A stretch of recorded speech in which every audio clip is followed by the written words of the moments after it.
Hello student, today we will be solving a problem from chapter on structure of atom using the concept of charge and mass of proton, neutron and electron. So the question says which of the following statement is incorrect?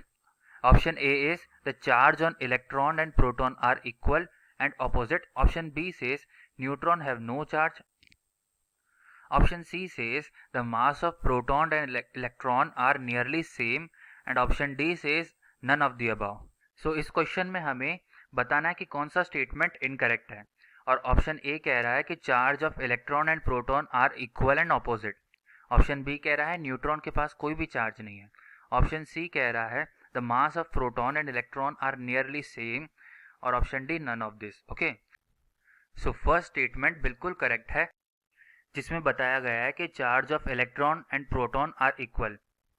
सो हमें पता है charge of proton क्या है 1.6 into 10⁻⁻19 coulomb. Okay, and charge of electron क्या है 1-1.6 into 10⁻⁻19 coulomb. सो आप देख सकते हैं charge of proton and electron same है, जस्ट उनके चार्जेस अलग है. यहाँ पे पॉजिटिव चार्ज है, यहाँ पे नेगेटिव चार्ज है. Okay, so first statement becomes a true statement. Now second statement says neutron have no charge.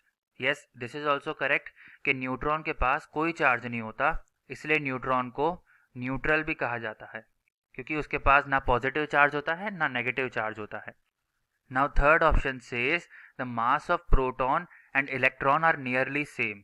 Okay, और यही स्टेटमेंट इनकरेक्ट है क्योंकि हमें पता है मास ऑफ प्रोटॉन क्या होता है 1.67 into 10⁻⁻27 kgs, whereas mass of electron होता है 9.1 into 10⁻31 kgs. Okay, so we can say that the mass of proton is 1840 times the mass of electron. Okay, so ये statement incorrect हो गया क्योंकि इसमें कहा है कि mass of proton and electron same होते हैं.